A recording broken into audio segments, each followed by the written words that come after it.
Question A. A shopkeeper sold two items. The selling price of the first item equal to the cost price of second item. He sold the first item at a profit of 20% and the second item at a loss of 10%. What is his overall profit and loss percentage? मैं इस question को हिंदी में समझा देता हूँ। एक दुकानदार है जिसने दो सामानों को बेचा। एक सामानों का जो एक सामान था उसका जो सेलिंग प्राइस यानी कि जो उसका विक्रय मूल्य था वो दूसरे सामान के क्रय मूल्य के बराबर था, यानी कि कॉस्ट प्राइस के बराबर था। ठीक है। हुआ क्या कि उसने पहले आइटम को, जो पहला सामान था उसको 20% के लाभ पर बेचा और सेकंड आइटम को उसने क्या किया 10% के हानि पर बेचा। तो ओवरऑल लॉस या फिर प्रॉफिट परसेंटेज यानी कि लाभ या हानि प्रतिशत आपको ज्ञात करना है। समझिएगा ध्यान से। क्वेश्चन में कह रहा है कि आप इस लाइन को सबसे पहले पढ़िए। The selling price of the first item is equal to the cost price of second item. यहाँ से लेकर इस लाइन को आप पढ़ेंगे तो आप क्या समझ पाएंगे कि पहला आइटम का जो एसपी है वो क्या है, इक्वल है दूसरे आइटम का सीपी का। पहला आइटम का जो एसपी है वो इक्वल है किसके, दूसरे आइटम का सीपी का। अब इस लाइन को आप भूल जाइए। जो सेकंड लाइन है आप उसको पढ़िए। देखिए सेकंड लाइन में कह रहा था ही sold the first item at a profit of 20%, यानी कि पहले आइटम को उसने 20% के लाभ पर बेचा। 20% का फ्रैक्शन वैल्यू होती है 1/5, यानी कि 5 अगर उसका सीपी है, 1 प्रॉफिट है तो उसका एसपी कितना हो जाएगा, 6 हो जाएगा।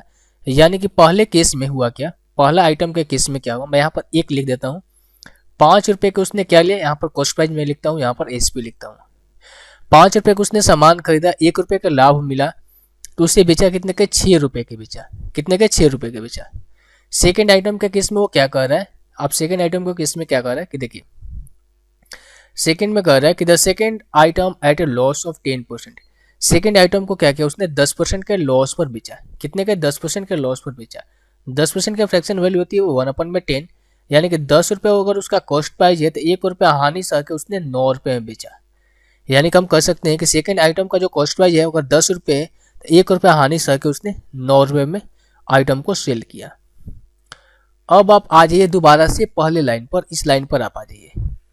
इस लाइन पर आप दोबारा से आ जाइए और यहाँ पर क्या कह रहा है कि the selling price of first item is equal to the cost price of second item. Question के मुताबिक हमें ये कह रहा है कि पहले सामान का जो विक्रय मूल्य है दूसरे सामान के क्रय मूल्य के बराबर है, और पहले सामान का विक्रय मूल्य कितना है, 6 है। दूसरे सामान का क्रय मूल्य कितना है, 10 है। ये तो भाई बहुत ही गलत है, नाइंसाफी है क्वेश्चन के अकॉर्डिंग। हमें क्वेश्चन के अकॉर्डिंग क्या करना पड़ेगा, दोनों को सेम करना पड़ेगा। सेम करने के लिए हम क्या करेंगे, यहाँ पर मल्टीप्लाई करेंगे 5 से और यहाँ पर मल्टीप्लाई करेंगे 3 से। अब आप देखेंगे तो ये हो जाएगा कितना आपका 50-25, और ये हो जाएगा कितना आपका 30, और इसमें हो जाएगा ये 30, और यहाँ पर हो जाएगा कितना आपका 9-27। अब आप ध्यान से देखोगे तो पहले आइटम का जो एसपी है, पहले आइटम का जो एसपी है दूसरे आइटम के सीपी के इक्वल है। मैंने यहाँ पर इसलिए लिखा कि आप समझ पाए अच्छे से कि क्वेश्चन के अकॉर्डिंग क्या कह रहे हैं। क्वेश्चन में क्या अर्थमेटिक में होता है क्या है कि आप जैसे जैसे क्वेश्चन कर रहे हैं आपको जो उसका सोल्यूशन है उसी के अकॉर्डिंग करना होता है। क्वेश्चन में बोला था कि पहले आइटम का एसपी दूसरे आइटम का सीपी का इक्वल है, तो हमने क्या किया यहाँ से इक्वल बना दिया। पहले आइटम का जो एसपी है दूसरे आइटम के सीपी का इक्वल है। अब देखो सामान खरीद रहा है कितना रुपये में, 55 रुपये में। बेच कितना में रहा है, 57 रुपये में। प्रॉफिट हो रहा है ना, कितने का प्रॉफिट हो रहा है, 2 रुपये का प्रॉफिट हो रहा है। 2 × 100 अपॉन में कितना हो जाएगा आपका, कॉस्ट प्राइस 55। 5 से काटेंगे तो 11 बार में जाएगा, ये 20 बार में जाएगा। यानी कि हो गया कितना आपका 40/11। अगर हम इसका फ्रैक्शन तोड़ेंगे तो क्या हो जाएगा, ये 3 सही 7/11। 3 सही 7/11% का क्या हो रहा है, उसको प्रॉफिट हो रहा है। आई होप इस क्वेश्चन को आप समझ पाए होंगी। और इस तरीके से बहुत सारे क्वेश्चंस मिलते हैं, आप इसको प्रैक्टिस कीजिएगा जितना ही वो उतना ही फायदेमंद होगा।